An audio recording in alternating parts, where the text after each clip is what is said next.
On that note, I'm going to introduce our next panel.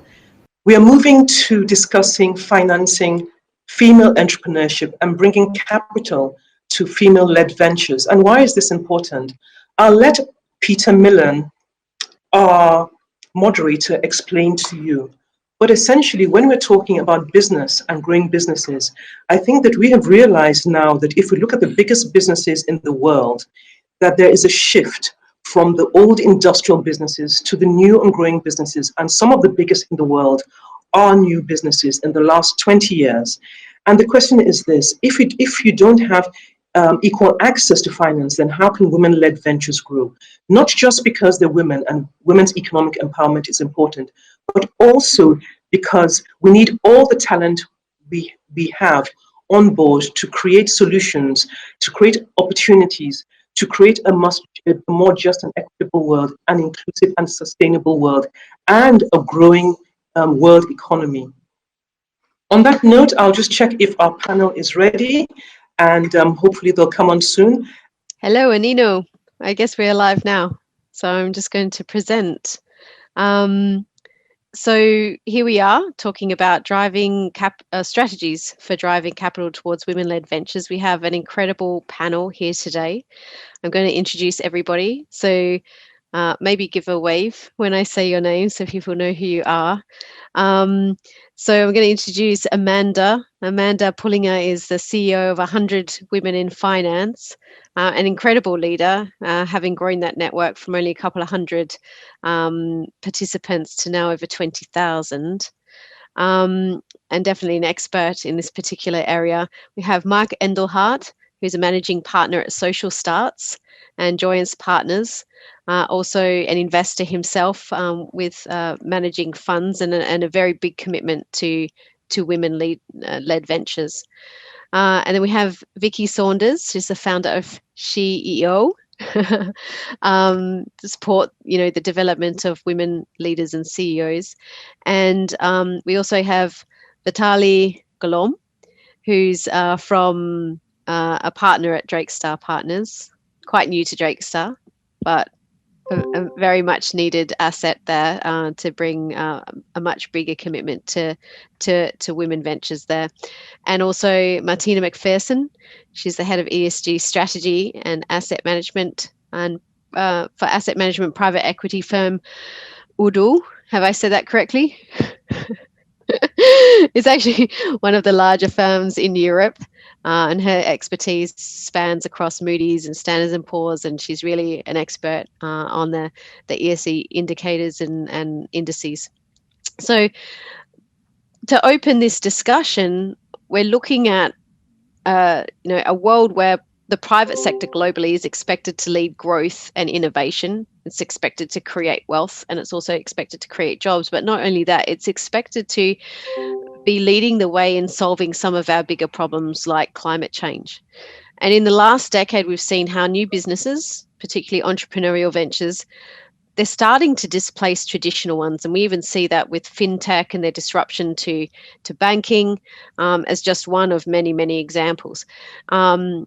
And they're starting to rank some of the largest in the world. And every year it's been measured and reported in a recent TechCrunch study that less than 3% of venture capital is invested in women-founded companies in the US. And there was a more recent report that just came out that was more of a global study that said globally it's about 5%.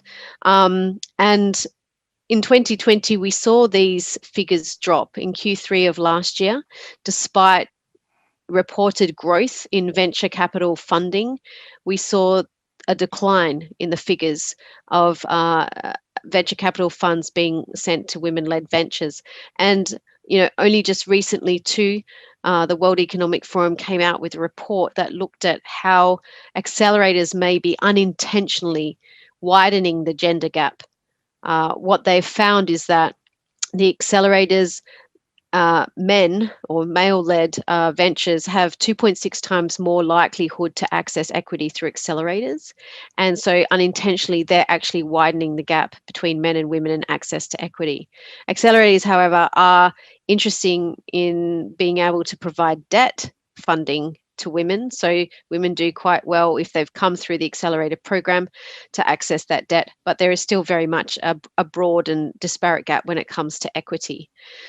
And this is really perplexing because women leaders rate highly on every other metric when we're looking at leadership and performance in business, with the exception of VC funding, which is one of the major sources for funding innovative startups and for scale-ups.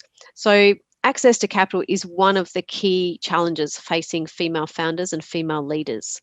So this discussion, we're bringing together practical strategies to direct funding to women-led ventures and projects. One of the things that I'm going to lead into a conversation around barriers, firstly, to access to funding. The World Economic Forum report, which I just mentioned, highlighted that one of the major issues is perception, and the perception of those that are providing funding to the ventures, still seeing women as high risk, and that the perception of investors need to change. So I would like to start off with, throwing this out to Vicky. Your work with SHIO, I mean, your mission there is to transform how we support finance and celebrate women entrepreneurs.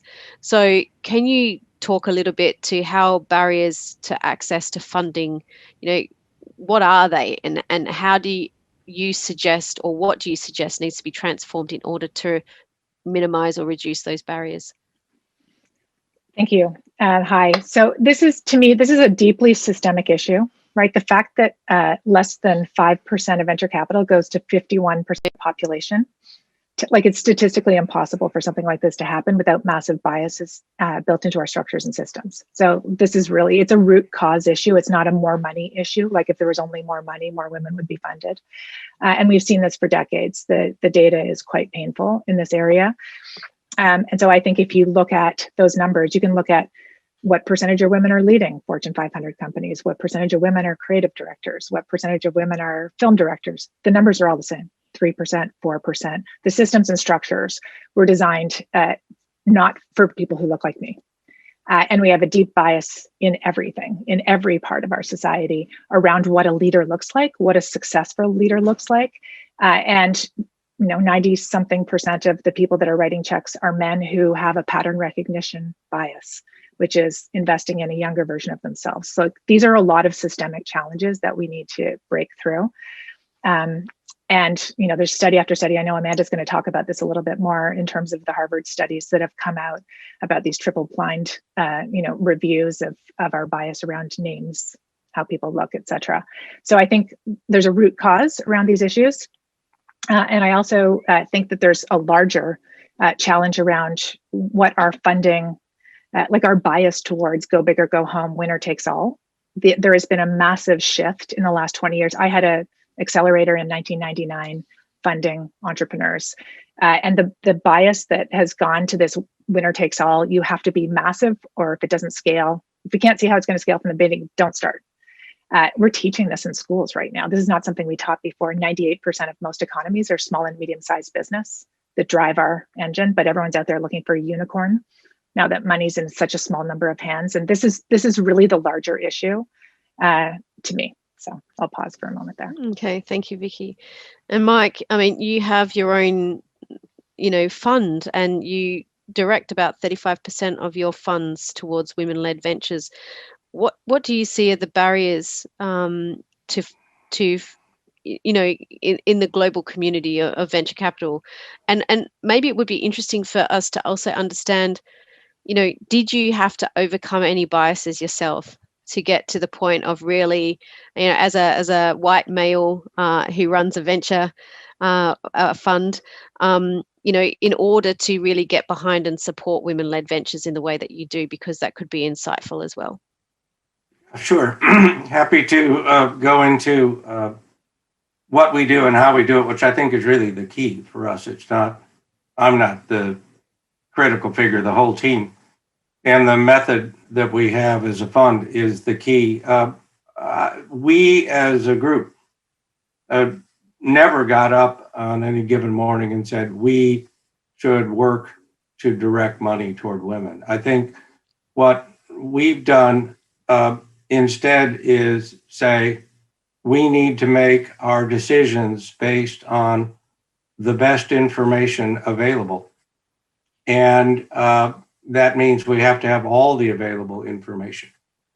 And we have to have a superb and diverse group of people evaluating that information. And wherever that examination leads, we act. And so I'm an old white guy, but my operating partner is a British female from an Indian background, and I have an investment partner who's young, who grew up in Colombia, and partners who are Asian. And we say every age from 20s to 60s, and every continent, and multiple languages. And we believe quite strongly that having a group like that looking at a dense set of data is going to be more likely to approximate the truth. And so the result for us is we have a high percentage of female-led companies, not because we're over-torquing in that direction or something, but simply because we're looking at the facts as they stand and making what we think are the best decisions. So I agree with what Vicky just said. If that's not what a fund is doing, then for some reason, it's selecting out. It's either not looking for women, or it's not allowing itself to be open, that there's a prejudgment of what it's looking at. But what I can say, and we are the 4th or 5th most active early stage fund in the world. We examine thousands of companies to have the information we need to drive, about one new company a week, one of the bigger portfolios. And if we just look at the information about what characteristics do companies in this area need to succeed and what companies have them, we're winding up around 30-40% female, not looking at femaleness, just looking at greatness, just looking at appropriate background, just looking at strength of science and all the other factors. But we do try and be complete in what we're looking at, and coach ourselves on. It doesn't matter what we think. It matters how the rest of the world is reacting. It matters what the truth is. And even if that truth is uncomfortable for us, we'll act on it. Yeah, that's a really powerful insight. Yeah, because not many venture decision makers around venture funds are willing to get too uncomfortable. They associate discomfort with risk. And so I think if you have that mindset where you're able to be self-reflective and able to feel uncomfortable in things and accept that as part of the analytic process, that's really powerful insight. Thank you, Mike. And what about you, Amanda? You have just grown your network so powerfully to now 20,000 women in finance. Like, what's your take on this? So at 100 Women in Finance, obviously our mandate is beyond just VC funding. But I do think there are some very practical things that I look at in terms of barriers to capital going to women. And I think there are two main areas that certainly I'm focused on, and really, we're wanting to make this practical and solution driven. And so later I'm going to give you some of the things that we're working on. And that is that I think that for a lot of women-led ventures, there's a lack of visibility of those women, number one. And number two, there's a lack of connectivity between investors and women-led ventures. And if I start with the first one, visibility to me is an absolutely critical factor here.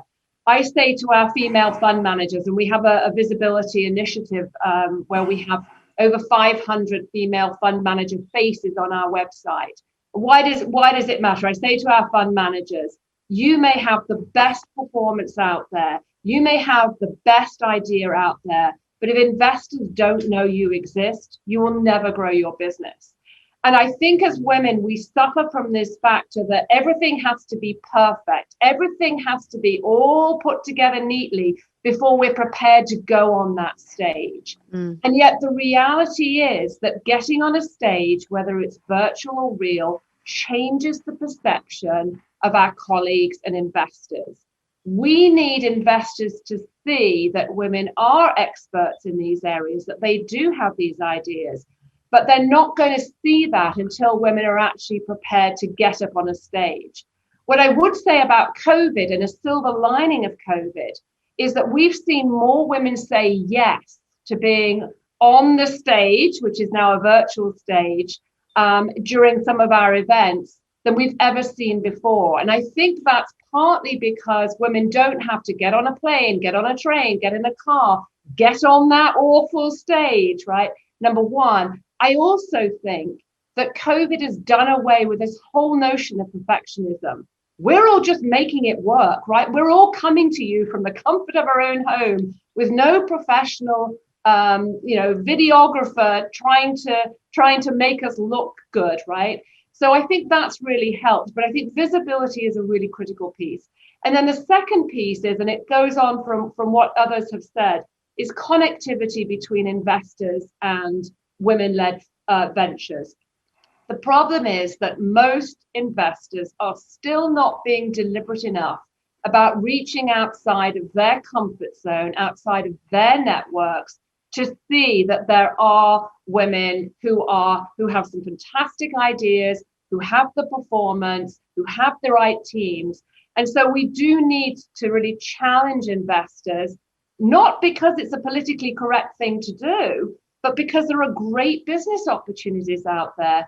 And we need to ensure that the women who are wanting to grow their business have access to those investors. And I'll come back a bit later in terms of what we're practically doing to create that connectivity. And one of the points you made is like perfect. You're talking about women getting things done. I was joking on a call with Martina only a couple of weeks ago as we were sharing war stories about when we were both giving birth to our children, being in the hospital on our computers, like messaging with accountants and still running our businesses, and then back at work the very next week. Like, women are traditionally so primed to get things done because many of us have multitudes of plates that we're juggling all the time. Yet there's this inhibitor within us about putting ourselves out there on the big stage and having to look perfect, present perfect, have all our ducks lined up perfectly, that then prevents us from really putting ourselves out there. So I think that point there is really practical for women. It's just like, trust in your own ability to get things done and just put yourself out there, even if it's not ready yet or it doesn't feel perfect. Like, at least those connections are going to help drive you forward. It's a wonderful point. So we're going to talk about new models for funding female entrepreneurship, because on a positive note on this topic, there are some increasingly more available new models and programs for funding female entrepreneurs coming out into the stratosphere. So how can we make some of these more mainstream? Can I speak to you, Martina, because your background and expertise is really in ESG and risk and some of these indices, and I know that you're leading the way in this field. And are there interesting things coming out in that space that will start driving investor thinking more towards female-led ventures? Sure, with pleasure, Peter. I think one thing that works very well now, and is in the interest of what you're classifying a stronger focus on as social issues more broadly, is also the alignment now with the impact investment world and what we see in broader ESG, mainstream financial terms. So that means maybe driven and led by COVID-19 as one of the key indicators that we're all seeing, and some of the examples from encouraging females onto the stage to making access and giving access more broadband to opportunities when and where presentation and skills are concerned. There's the same sort of movement now to actually look at social resilience and to define what that means. It's not just COVID-19 in the context, it's also other S movements. We see them with Black Lives Matter, diversity and inclusion initiatives more broadly, and they're bringing also the female investors to the fore.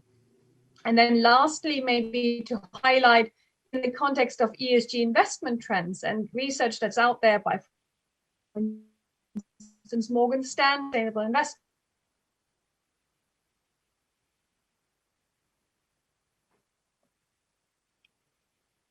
I think we've had a bit of a glitch here, Martina, where you're freezing. Is everyone else seeing her freezing? Yeah. I always have trouble with internet when I'm in the UK too. I was just paying out on UK internet. I don't want to miss what you were saying because it was important. Could you just backtrack a little bit because you froze? Sure. I hope I'm not sure when and where I froze, but maybe just to recap. We're talking about the research in Morgan and Stanley. Yes, exactly. Perfect. Yes. So research by Morgan and Stanley Sustainable Investment Institute or State Street, SSGA, State Street Global Advisors, and many others have looked at the current investment trends and the preferences that are shifting. And we are seeing really that millennial investors, female investors, but also increasingly, ultra high net worth individuals that are literally value investors that are investing with their specific values, ambitions, and preferences in mind, shifting the idea from philanthropy into investing. And may that be in line with sustainable finance ideas or concepts, may that be again specifically impact. And these investors will literally add to this pot that is currently more generally in mainstream investing, ESG investing now. It's something like 40.5 trillion US dollars. And it's estimated that in the next few years, we could easily add up to another 10 or even 20 trillion. There were various figures coming out now from studies from OPIMAS and others that are really saying this is the trend. There's more money, fund flows, inflows at large across asset classes going into these type of ESG and also impact investment strategies. And that in turn will bring the focus and the shift towards social resilience strategies. And again, female entrepreneurs are at the core of these strategies. We know there has always been a bit of an unconscious gender bias. There has been predominantly as well the notion that the finance industry is predominantly, especially when investing is concerned, made up of male counterparts. There has been a misconception around the financial literacy where women and also women investors are concerned. And we highlighted already some of the misconceptions here around being afraid of failure. It's clear there's also statistics out there that female investors are actually much more rigorous long-term investors that have a strong risk-averse mindset that in turn leads to a better longer-term positive performance. So all the stats are out here. But again, in the short term, and this is also a big topic for ESG, in the short term and short-term conundrums, of course, more risk-profiled male counterparties tend to agree to short-term strategies that in turn, again, benefit their sort of male counterparts and strategies when and where, especially hedge fund, private equity, and other strategies, venture capital strategies are concerned, that are very often focused also on short-term results and profit making. So of this ultimately now, right, exactly. Now this change in ESG investing in turn will also hopefully change the perception of when and where we need to focus more on long-term strategies, on inclusion, and ultimately on the type of biases and conundrums that we have seen, which in turn might lead to investment failures, even collapses when and where we are taking certain crises, such as the financial crises, into the context as well. Yeah, it's great. And it's a perfect segue there for me to move to Vitaly, because you're with Drakestar, which is a very large international venture capital firm. Do you want to speak to this issue, Vitaly? Because I know that you're quite new to Drakestar, but you're very passionate about supporting women-led ventures. Yeah, I would say just one small correction. We're an investment bank. So quite in fact, where I have a corporate venture background, was one of the founding partners of HP's corporate venture arm. Drakestar, we don't have as much control because we plug in at the end when there's kind of a terminal transaction for the deal. And as much as I'd love to be able to influence who gets the money, it's already kind of a foregone conclusion. I'm a father of a daughter, so I'm an important stakeholder. I think that gives me a certain perspective. And I'll share one anecdote. 4 years ago, after the election in the US, she turned to me and it broke my heart. She said, "Does this mean that girls can't be president?" When she was 6 years old. And I reminded her last week of this election, and her attitude was quite different. So, I think we're heading in the right direction, at least there. But I think generally there's a couple of things from my perspective, I've been thinking about this challenge for some time.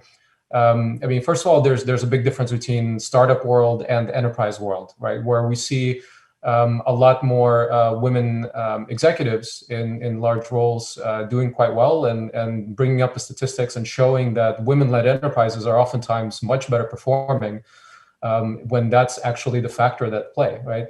On the other hand, in the startup world, what we have a lot fewer female founders, which is the key area. And I think there are a couple of reasons from my perspective for that we all need to focus and work on. Not the least of which is, again, as Martina mentioned, there's a gender bias, and there's really lack of a social support system for entrepreneurship for women, the same way it exists for men. And I think there's a lot of kind of these gender roles. It's a really tough, and it's a completely different game, you know, at the starting blocks when you start a new company, and without having any kind of support system, without having any kind of process. I think for a lot of women, it proves to be a lot more difficult because of the lack of the support system around them, and that's something we should work on. The other factor is that, you know, largely venture capital is kind of an invest in your friends or in your affinity group business. Investors, you know, unconsciously kind of invest in things that they know that they can identify with. And a lot of that venture class investors has been males coming out of elite business schools. So I think part of the answer to increasing the statistics, improving everything, is, as Amanda mentioned, you know, having a lot of more female partners, a lot more female decision makers who will in turn invest more into female-founded companies. And actually, it's been positive the last few years. I've noticed increasingly more female partners in top-tier venture firms in Silicon Valley, maybe more so than other regions, but you know, the ice has already been broken, and you can see statistically there are a lot more women that are decision makers in venture firms making investment decisions in the past few years. So that's a positive thing. And then one last thing I mentioned is, Mike, I know, mentioned talking about how they don't really look specifically if it's female or male founded, but I'm a believer in kind of forms of affirmative action, because that is a process that's designed to kind of overcorrect and return, kind of give in a certain area, give a minority the appropriate share of that market as a share of population. And being that women are over 50% of the world population, I think we have a long way to go, and we do need to overcorrect and really push to fund more female founders.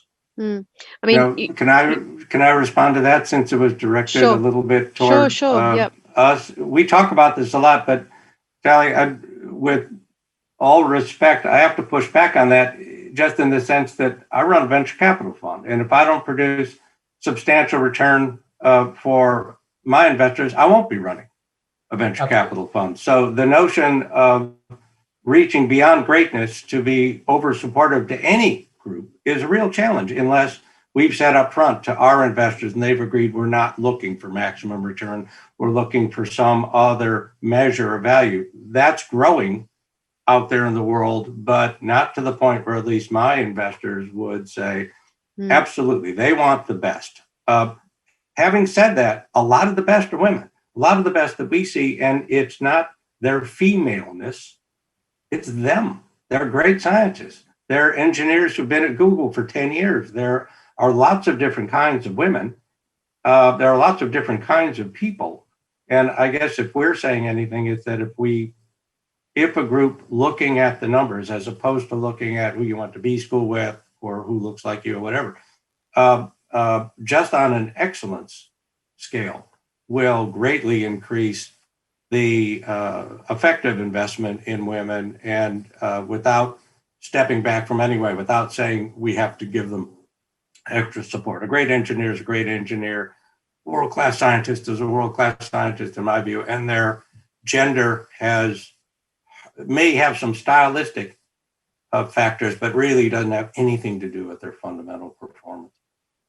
Well, one thing that, sorry, I'll come back to you, Vicky, okay? Because one thing I also wanted to point out and draw on your comment, Vitaly, that, you know, if there are more women coming onto, you know, the decision-making table within VCs, which is a good statistic, that's not being reflected in the amount of funding that's going to women-led ventures. So it might be good that they're there, but it's not having a correlated effect on the actual outcomes of capital flow through to women-led ventures. So Vicky, on that note, I want to hand that to you so you can comment on this. Yeah, and I wanted to go to the new model piece as well, because, to Mike, so the venture model has a playbook attached to it, right? This is what we're looking for. This is the kind of thing we want to grow. But we are we are living in a 0% interest world. Like everything is changing underneath the surface. So I think this is a new thing. Like Denmark just announced a 20-year 0% interest mortgage. Okay, now let's start thinking about what that looks like. So I think there's a ton of people out there that are like, what am I going to do with all this money anyway? We need to actually rethink how we want to set up our structures. And so at SheEO, we've gone like way over to the edge of the future. Maybe this is a completely crazy idea for people, but we've looked at, if you really want to dramatically transform this space, we now have women gifting capital into a nonprofit venture fund. And that money is pooled together and it's loaned out at 0% interest to women entrepreneurs who apply. And the money is one thing, but what the big thing they get is all the hundreds of us who have done this, there's now thousands of us around the world, show up as advisors, as influencers, as connectors, as customers. We make 80% of purchasing decisions, and as the ones who select the ventures. So everybody who contributes capital then gets a vote. And when hundreds of women vote in each country for a certain kind of business, just getting selected by that, your whole life changes immediately. Yes, you get a 0% interest loan, but all of a sudden you've got like this whole crew of people going, what do you need? Can I be a customer? How can I help? And so we've taken this ecosystem-based approach to it. And one of the things, if you're like a hardcore capitalist going like, what, I'm going to give my money to something like this and gift it? That seems crazy. Well, what happens is as we build relationships with these entrepreneurs, get to know them, and you witness them building their business over a couple of years, or right away, you get excited. We are the follow-on investors. We have first right of refusal in all these ventures going forward. So you get a chance to dip your toe in, $1,100 a year, see what's there, go, oh, I love her. I love what she's doing. Wow, hundreds of women voted for this. Wow, there's a real market opportunity here. Plus, they're already revenue generating. And it starts to create a different pathway in to create more investors. So our goal is to create this huge parade of women investors who are in relationship with women entrepreneurs. And we only fund ventures who are working on the world's to-do list. So SDG, ESG. And so that's a completely different kind of approach, just to show that like in a 0% interest universe, which we weren't in 5 years ago when we started. Now this is like, oh, you get all that social impact and I get my money returned because we have 100% payback rate on loans. So I think there's a lot of new things coming out, and I hope that we see a lot more experimentation, because I think we have to fundamentally shift this around instead of just going, oh, I'll just create a women's fund and all of a sudden it's going to fund women. That hasn't proven to be true. Yeah, and I think the approach that you're taking is amazing, Vicky, because it's really in line with more of a regenerative approach where it like reflects an ecosystem, like a living system network, which is, I think, the thinking that needs to shift behind this rather than mechanistic transactional thinking, which is kind of a bit more of the same in terms of, extracting resource for the benefit of a few. How can you participate in a community context and an ecosystem context to continuously be delivering value? So it's really fantastic and exciting to hear. I want to move. Could I interject and just say that I kind of sit in between what Vitaly and Mike said about, are you deliberate about it? Is it positive discrimination, or is it just the fact that you want whoever is a great person? I think there's a middle ground there. One of the things that we've focused on in our visibility initiative is creating public directories of women fund managers, of women who are in the fintech space. On our website, you can go and see who these women are, right? So first of all, it's, again, going back to my visibility point, it's that point of saying, here they are, right? Here are great female entrepreneurs. The second is to be deliberate about setting up a mechanism whereby investors can find those women. And so last year, again, COVID silver lining, we actually put on a global virtual Fund Women conference where we introduced 200 female fund managers to over 350 institutional investors with 1,000 meetings taking place. I hear investors all the time say, we can't find the women. Well, guess what? That excuse no longer exists. We put you together, right? And so I think there's a part of saying, let's be deliberate about making those connections happen. Look, the money still has to flow, but I think the first step is to have investors actually be able to see that women exist and making that connection happen. So I think about this in a very practical way, and that's what we're doing as an organization, to move it beyond the conversation to a practical meeting, because at the end of the day, that's how the money is going to flow, is through those introductions. And our investors are saying from those conferences, how is it possible I didn't know these women existed? Well, why it's possible, we can all talk about, but now it's actually happened. So I want to stick with you for a minute, Amanda, because I'm going to veer off into this kind of subject which is relevant, which is talking about gender and leadership. And I heard Mike say something before about, you don't feel, Mike, that there's a significant difference between men and women leaders, like a good scientist is a good scientist or a good physicist is a good physicist. And that is true. But do you think that from what you've seen that there are differences that are gender related to leadership, like how leadership is done and how those results get delivered through organizations?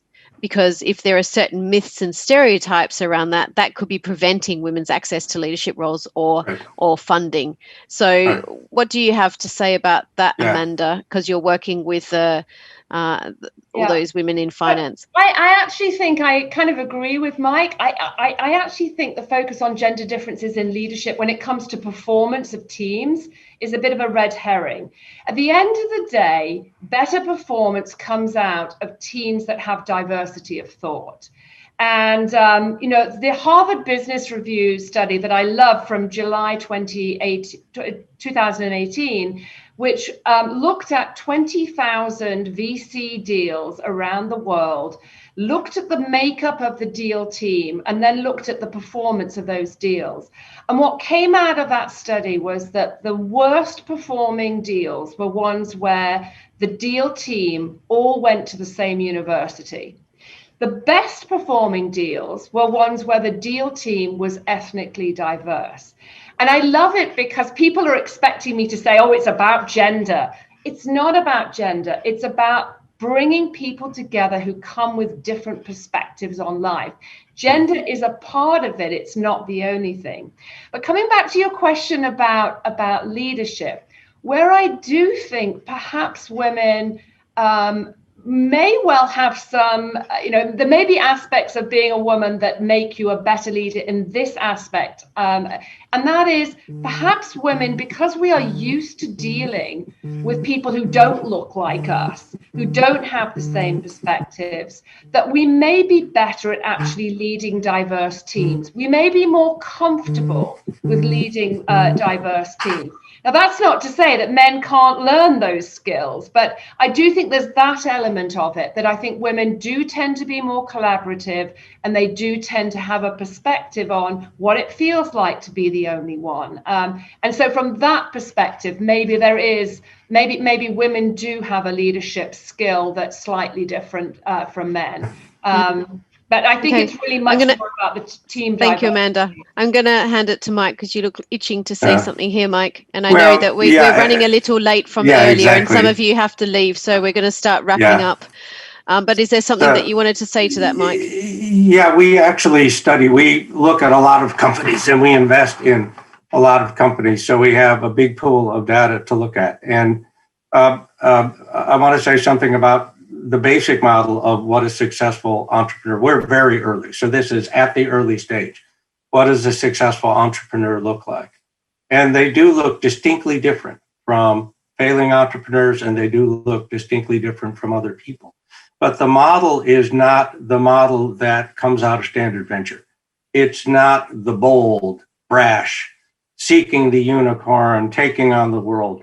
The actual model of entrepreneurs who actually succeed much better than other entrepreneurs is a model based on openness and flexibility and acceptance and love. A small group of people loves one another. It's about change. The startups that succeed are the ones that adapt to the unexpected that comes from the complex world better than others. The ideas on day one are always wrong. And so it's about that adaptation. And what we found with female founders, not all, because women are different and men are different, is that they are much more naturally accepting of that female founders as a set are more likely to tell the truth to everybody, including themselves. And so what they say is happening is what's actually happening. And more often with male founders, we're going to have to dig a little deeper because they're standing there telling us everything's great and we can see that the room is on fire. So that's actually the biggest tell for us, the biggest issue for us is this model of being open to letting the world teach you what it really needs from you and then obsessive about getting that into the world. And women are no less good at that than men. In fact, in many cases, they're better at it. Well, thank you so much, Mike. It was a really profound insight and really, really valuable. Look, I know that some of you need to leave and that we're running a bit late. So I'm just going to wrap up really quickly. I'm just going to ask one thing of each of you. What would you suggest to the women leaders out here and the women who have their businesses that are seeking venture capital? What action can they take to better drive or prepare themselves to drive funding towards their ventures? Mike, you want to start? Yeah, if you don't mind, because I'm going to have to jump. I agree with both Vicky and Amanda. If there's a problem word in there, it's venture capital.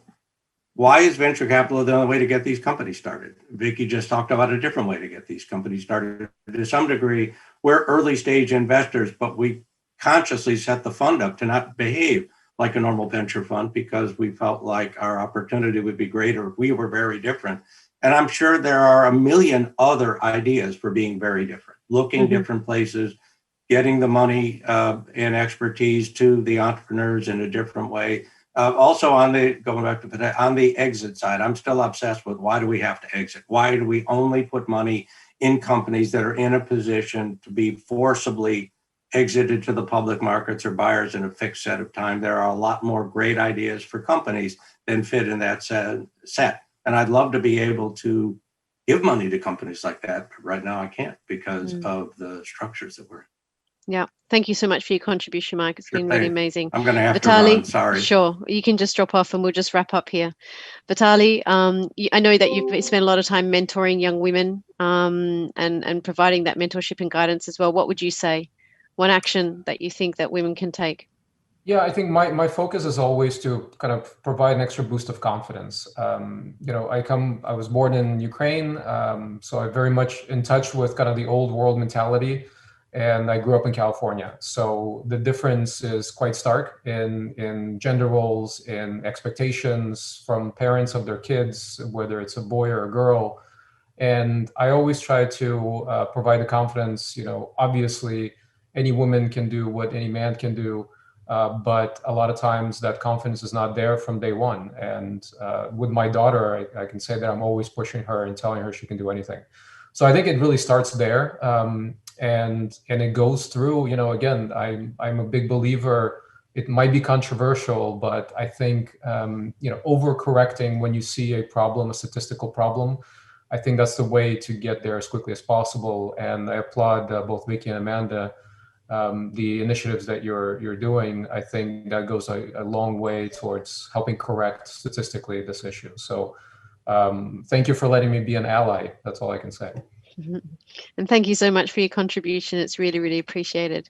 Martina, you've forged away into many leadership roles in a very male-dominated area. What would you have to say about this topic? One strategy that women can apply? Well, I think diversity and inclusion is key. And, that actually concerns not just only gender diversity, but also ethnic diversity and age diversity. As you know, in my other role, I'm overseeing the Network for Sustainable Financial Markets, which is a next-gen think tank to actually help, and mentoring came up, help and enables women and men of all societies to actually get the right education, training, enablement they need to make their move into our sphere, to help becoming the sustainable finance investment professionals of tomorrow, to bring and pour money into the type of strategies we need to create impact. And I think that's what I would like to leave with everybody is education, enablement, and finance need to work hand in hand to actually improve conditions. And I'd like to conclude here with something that Barack Obama said.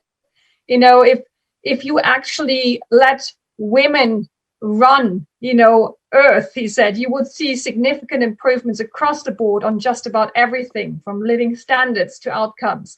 And I would say, and I would like to add to this is not just true for women, this is also true for the next generation. So I think something that COVID-19 also tells us is creating this type of intergenerational capital relationships that will nurture women and men from all sorts of backgrounds from an early age to come together to learn to use now online as their stage to bring these topics, issues to the fore, and to literally address them collectively, and to bring each other up to speed when and where opportunities are concerned. And that's the last point. Technology is a key strategic enabler. I've been doing a lot, as you know, as well in AI and fintech, and looking at the implications, especially here for the next generation of female leaders, of male leaders, and how we can actually apply technology for information sharing, for education systems, and again, for financial impact or input and impact. So I think